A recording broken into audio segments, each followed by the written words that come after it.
Gold, trusted gold buyers. మీరు తాకట్టు పెట్టిన బంగారాన్ని విడిపించి ఈ రోజు ఉన్న మార్కెట్ ధరకు కొనబడను.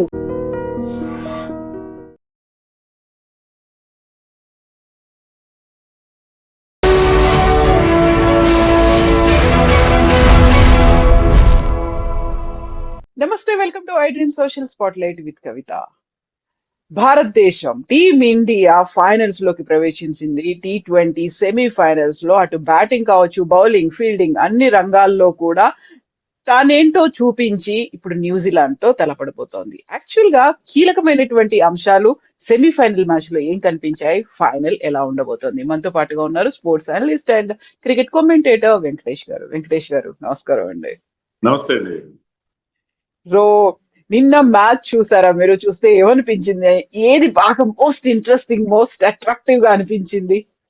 నన్ను అడిగితే బుమ్రా బౌలింగ్ అండి. బుమ్రా వేసిన third spell over number 16 and 18 అతను బౌలింగ్ చేశాడు. 16 లో 8 runs మాత్రం ఇచ్చాడు అండ్ 18 లో 6 runs మాత్రం ఇచ్చాడు. దానివల్ల ఏంటంటే టార్గెట్ చాలా చాలా హై అయిపోయింది ఇంగ్లాండ్ కి. తర్వాత హార్దిక్ పాండ్యా కూడా దాన్ని మంచి ఫాలో అప్ అందించాడు. అతను వేసిన 19th ఓవర్లో ఫస్ట్ బాల్ కి 6 ఇచ్చిన తర్వాత ఓన్లీ 3 runs మాత్రం ఇచ్చాడు, ఒక వికెట్ తీశాడు. దాంతో లాస్ట్ ఓవర్ లో 30 runs was the required run rate for England. అక్కడ మీకు ఒక పార్ట్ టైమర్ మిగిలాడు మన శివం దుబే బౌలింగ్ వేసినా సరే 30 runs లాస్ట్ ఓవర్ లో అంటే మీకు వరుసగా బౌలింగ్ 6 కొట్టాలి. సో అలా అది ఇంపాసిబుల్ టార్గెట్. సో అది బుమ్రా వేసిన 2 ఓవర్లో అతను టైట్ బౌలింగ్ వల్ల మ్యాచ్ మన వైపు తిరిగిందని చెప్పాలి. అంతవరకు ఏంటంటే మన టార్గెట్ మనం 15th ఓవర్కు మనం చేసిన రన్స్ కానీ వాళ్ళు చేసిన కంపేర్ చేస్తే దేవర్ అహెడ్ ఆఫ్ అస్. మనకంటే ఎక్కువ రన్స్ చేసిన పరిస్థితి మనకు కనిపించింది. బెతల్ మంచి ఫామ్ లో ఉన్న టైంలో ఇంకా మ్యాచ్ మన చేయి దారిపోయింది అనుకున్న టైంలో మనకి ఓన్లీ హోప్ బుమ్రా కనిపించింది. ఆ బుమ్రా దాన్ని ఫుల్ఫిల్ చేశాడు. మన నమ్మకాన్ని అతను వమ్ము చేయలేదు. సో మనం ఎలాగైతే 2 ఏళ్ల క్రితం T20 వరల్డ్ కప్ ఫైనల్లో సౌత్ ఆఫ్రికాకి అగేన్స్ట్ గా ఇదే రకమైన పర్ఫార్మెన్స్ ఇచ్చాడు Bumrah. If I'm not wrong అప్పుడు కూడా 16th and 18th ఓవర్ వేసి అతను మనకి ఒక 30 balls లో 30 runs కావాల్సిన టైంలో he has turn the match in our favour. So ఇక్కడ కూడా బుమ్రా అలాంటి ఒక గేమ్ చేంజింగ్ మూమెంట్ మనకు అందించాడు. సో వాంఖడే స్టేడియం అనేది ఒక చేజింగ్ టీం ఏదైతే ఉందో ఆ ఇన్నింగ్స్ ఆడినప్పుడు గెలుస్తుంది అనుకుంటే ఆ రికార్డ్ ని బ్రేక్ చేసినట్టుంది కదా నిన్న. చూడడానికి ఒక హై స్కోర్, కాకపోతే అక్కడ టఫ్ ఫైట్ లాగా అనిపించింది. గెలిచింది కేవలం 7 runs తో మాత్రమే. అంటే 250+ స్కోర్ ని చేంజ్ చేయడం అష్టమశి విషయం కాదండి. ఎందుకంటే ఇంతవరకు T20 ఇంటర్నేషనల్ చరిత్రలో ఒకే ఒక్కసారి 250+ స్కోర్ ని ఎవరైనా చేంజ్ చేశారు. అది 2023లో సౌత్ ఆఫ్రికా అగైన్స్ వెస్టిండీస్. అందులో ఇలాంటి సెమీఫైనల్లో అది చాలా కష్టం. But we have to give full credit to England. Spirited chase, వాళ్ళు అంత పెద్ద టార్గెట్ ని they believe that they can chase it down. అలాగే వాళ్ళు ముఖ్యంగా బెతల్ ఆడిన ఇన్నింగ్స్ అద్భుతమైన ఇన్నింగ్స్. అతనికి మిగతా వాళ్ళు విల్ జాక్స్ కానీ, శామ్ కరన్, బ్యాంటన్ లాంటి వాళ్ళు ఇచ్చిన సపోర్ట్ కానీ, దాంతో ఏంటంటే they came very very close. Just 7 runs తో ఓడిపోయారు. But it was very very enjoyable match. Crowd పూర్తిగా అందరు కూడా ఫుల్ గా ఎంజాయ్ చేశారు. హై స్కోరింగ్ థ్రిల్లర్ గా సాగింది ఆ మ్యాచ్. మామూలుగా థ్రిల్లర్స్ అన్ని కూడా లో స్కోరింగ్ ఉంటాయి, but it was an high scoring thriller. So Akshar Patel పట్టినటువంటి క్యాచ్ల గురించి అయితే ఒక సింగిల్ హ్యాండెడ్ గా పట్టడం అనేది ఎలా అనిపించింది మీకు అసలు? అక్షర్ పటేల్ ని మనం 2 మ్యాచ్లు ఆడించలేదు. నెదర్లాండ్స్ మీద అతను డ్రాప్ చేశారు. సరే, వాషింగ్టన్ సుందర్కి ఏదో కాస్త గేమ్ టైం ఇవ్వాలని చెప్పి. అలాగే సౌత్ ఆఫ్రికా మీద కూడా అతను డ్రాప్ చేశారు. Akshar Patel is an important member. అతను ప్రతి మ్యాచ్ లో కూడా తన కాంట్రిబ్యూషన్ ఉంటుంది. బ్యాటింగ్ లోనో, బౌలింగ్ లోనో, ఫీల్డింగ్ లోనో. ఈ మ్యాచ్ లో ఫీల్డింగ్ లో అతను పట్టిన 2 క్యాచ్ల విధంగా చాలా చాలా క్రూషియల్. మనం మళ్ళీ 2024 ఫైనల్కి వెళ్తే అక్కడ మన కరెంట్ కెప్టెన్ సూర్యకుమార్ చివర్లో మిల్లర్ క్యాచ్ పడతాడు బౌండరీ లైన్ మీద. అది ఎంతగా మనని గెలుపులో ఎంత కీలకమైన రోల్ ప్లే చేసిందో. అలాగే ఇక్కడ అక్షర్ పటేల్ పట్టిన 2 క్యాచ్లు కూడా. ఫస్ట్ క్యాచ్ అది రన్నింగ్ బ్యాక్వర్డ్స్ చాలా కష్టం. ఆల్మోస్ట్ 20 meters కంటే ఎక్కువ డిస్టెన్స్ కవర్ చేస్తూ రన్నింగ్ బ్యాక్వర్డ్ వెనక్కి పరిగెత్తు క్యాచ్ ని జడ్జ్ చేయడం చాలా కష్టం. కానీ జడ్జ్ చేసి అతను పట్టిన క్యాచ్ కానీ, అలాగే విల్ జాక్స్ క్యాచ్ అయితే ఇంకా స్పెక్టాక్యులర్ అండ్ రియల్ మార్వల్. ఎందుకంటే అతను చాలా వేగంగా పరిగెత్తాల్సి వచ్చింది. బౌండరీ లైన్ దాటకుండా లాస్ట్ మినిట్ లో బ్రేక్ వేసి చాలా సమయస్ఫూర్తితో బాల్ ని తన తోటి ఫీల్డర్ శివం దుబేకి అందించడం. That was an extraordinary effort. తన అక్కడ తన బ్యాలెన్స్ మెయింటైన్ చేయడం, బౌండరీ లైన్ దాటకుండా చూడడం, అదే సమయంలో బాల్ ని సేఫ్ గా తన తోటి ఫీల్డర్ కి అందించడం. సో స్ప్లిట్ సెకండ్ టైంలో he has to take the decision and ఆ ప్రెసిషన్ కూడా ఉండాలి. ఆ ప్రెసిషన్ కూడా పాటించి అది మళ్ళీ ఎన్నిసార్లు చూసినా కూడా that was a wonderful moment of the match. And Will Jacks ఎంత బాగా ఇంగ్లాండ్ పర్ఫామ్ చేశాడు throughout the tournament. 4 man of the match అవార్డులు గెలిచాడు. అతను బెత్తెల్ కనుక క్రీజ్ లో కంటిన్యూ ఉంటే మ్యాచ్ ఖచ్చితంగా మనం చేయి దాటిపోయాడు. క్యాచ్ చాలా ముఖ్యం. అండ్ క్యాచెస్ విన్ మ్యాచెస్ అని అంతే అలాగే అంటారు. అలాగే క్యాచ్ వదిలేస్తే కూడా ప్రమాదం జరుగుతుందని చెప్పి మనకు అర్థమైంది ఏంటంటే సంజు శాంసన్ వాళ్ళు 15 దగ్గర డ్రాప్ చేశారు. వాళ్ళు క్యాప్టెన్ స్వయంగా డ్రాప్ చేశాడు, సెట్టర్ డ్రాప్ చేశాడు, ఈజియెస్ట్ క్యాచ్. సో వాళ్ళు క్యాచ్ డ్రాప్ చేయడం, మన వాళ్ళు 2 టఫ్ క్యాచెస్ పట్టుకోవడం, that was the real turning point in the match అని కూడా చెప్పచ్చు. అందులో కూడా కోఆర్డినేషన్ అనేది యాక్చువల్ గా అక్షర్ పటేల్ పట్టుకున్నాడు, అక్కడ బౌండరీ లైన్ దాకా వెళ్తాడు, ఏం జరుగుతోందో అని అనుకునే టైంలోనే కరెక్ట్ గా ఆ టైంకి స్కిడ్ అవుతుందేమో, స్కిప్ అయిపోతాడేమో అన్నట్టుగా శివన్ దుబే కూడా అలర్ట్ గా ఉండడం అనేది, ఆ కోఆర్డినేషన్ కూడా వచ్చింది కదా, ప్రాపర్ గా ఉంది కదా. అదే నా సిచ్యుయేషనల్ అవేర్నెస్ చాలా ఇంపార్టెంట్. అతను కూడా తన ఫీల్డర్ చూస్తున్నాడు, ఏం చేస్తాడు అనేది. సో అతను రెడీగా ఉన్నాడు. అక్షర్ పటేల్ కనుక క్యాచ్ ఇవ్వగలిగితే అతను కూడా సిద్ధంగా ఉన్నాడు, చాలా దగ్గర డిస్టెన్స్ లో ఉన్నాడు. అతను కూడా వదిలేయచ్చు, యాక్చువల్గా సడన్ గా వచ్చిన క్యాచ్ ని వదిలేచ్చు, కానీ అతను చాలా కూల్ గా క్యాచ్ ని పట్టుకొని మనకు బ్రహ్మాండమైన బ్రేక్ అందించాడు. సో అది 14th ఓవర్. అక్కడి నుంచి మళ్ళీ ఖచ్చితంగా మ్యాచ్ మన వైపు తిరిగిందని చెప్పాలి. తర్వాత బుమ్రా వేసిన 2 ఓవర్లు మనకి కంప్లీట్ గా మన మ్యాచ్ మన వైపు తిప్పేస్తాం.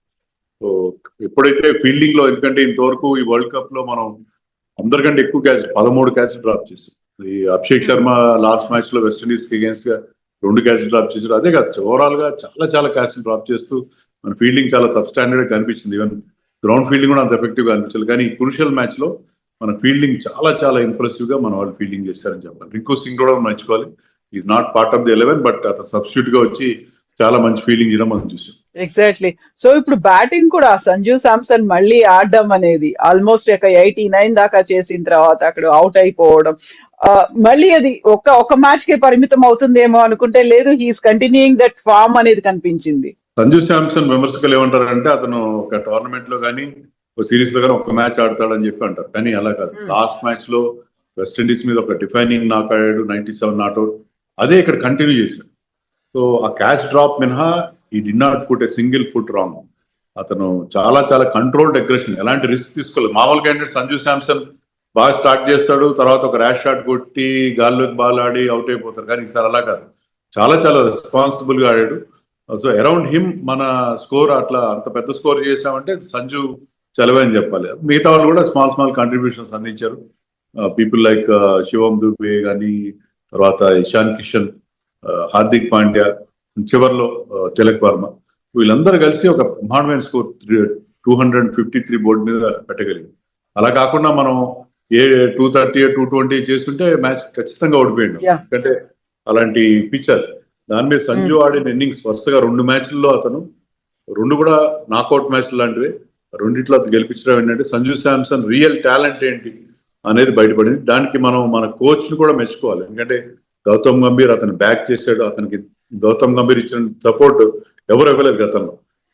సో ఆ సపోర్ట్ ఇచ్చి అతని ఎబిలిటీని నమ్మి అతని క్రూషియల్ మ్యాచెస్ లో క్రూషియల్ రోడ్ ఇవ్వడం, దాంతో ఏంటంటే అతను ఆ నమ్మకాన్ని వమ్ము చేయకుండా 2 ఎక్స్ట్రాడినరీ ఇన్నింగ్స్ ఆడడం అనేది that was the real benefit that we got. So Gautam Gambhir నిర్ణయాలను మనం చాలాసార్లు విమర్శిస్తుంటాం, కానీ సంజు శాంసన్ కి అతను ఇచ్చిన బ్యాకింగ్, అంటే గౌతమ్ గంభీర్ వచ్చిన తర్వాత మళ్ళీ అతను స్క్రీన్లోకి రావడం, ఓపెనర్ గా అతను దించడం, మధ్యలో కొన్ని రోజులు గిల్ని తీసుకొచ్చి అతను కాస్త వెనక్కి నెట్టినా సరే మళ్ళీ లాస్ట్ మినిట్ లో డెసిషన్ మార్చుకుని అతన్ని టీంలోకి దించడం.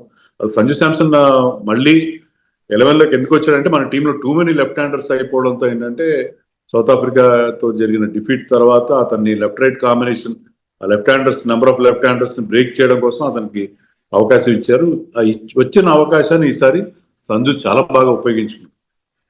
సంజు శాంసన్ రైట్ టైంలో మనకి అంది రావడం అనేది అది చాలా మనకి కలిసి వచ్చిన అంశంగా చెప్పుకోవాలి. సో న్యూజిలాండ్ తో ఫైనల్ మ్యాచ్ అనేది ఎలా ఉంటుంది అనుకుంటున్నారు మీరు? అంటే ఇండియా ఇంత బాగా ఇన్ని సార్లు ఇబ్బంది పడి కూడా మళ్ళీ గెలవడం, చాలా టఫ్ మ్యాచెస్ ఫేస్ చేసి రావడం ఏంటంటే టీమ్ బాండింగ్ చాలా బాగుంటుంది, టీమ్ చాలా టఫ్ గా తయారై ఉంటుంది, అండ్ కాంబినేషన్ కూడా పర్ఫెక్ట్ గా వర్కౌట్ అయింది. కాబట్టి మనకి ఒక బంచ్ ఆఫ్ మ్యాచ్ విన్నర్స్ ఉన్నారు, ఒకరు కాకపోతే ఒకరు మన ఆదుకుంటూ ఉన్నారు.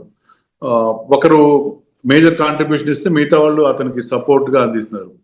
సో అలా మనం చాలా మంది హీరోస్ చూసాం, ఇషాన్ కిషన్ ఒకసారి, సూర్య ఒకసారి, శివం దుబే ఒకసారి, సంజు శాంసన్, ఇలా డిఫరెంట్ మ్యాచెస్ లో డిఫరెంట్ మ్యాచ్ విన్నర్స్ మనకి ఉన్నారు. కాబట్టి ఒక్కరి మీద మనం డిపెండ్ అవ్వట్లేదు. So India will definitely start as favourites. New Zealand on the other hand వాళ్ళకి ఏంటంటే వాళ్ళ ఇద్దరు ఓపెనర్స్ మీద ఎక్కువ డిపెండ్ అవుతుంది.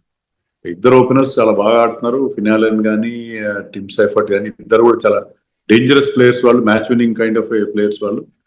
ఇంకా వాళ్ళు డౌన్ ద లైన్ చూస్తే ఏంటంటే మిడిల్ ఆర్డర్ లో అంత మనకి రవీంద్ర కానీ, మిచెల్ కానీ, చాప్మెన్ కానీ బాగట్లేదు. ఓన్లీ గ్లెన్ ఫిలిప్స్ ఒక్కడే కాస్త మంచి కాంట్రిబ్యూషన్స్ అందిస్తున్నారు.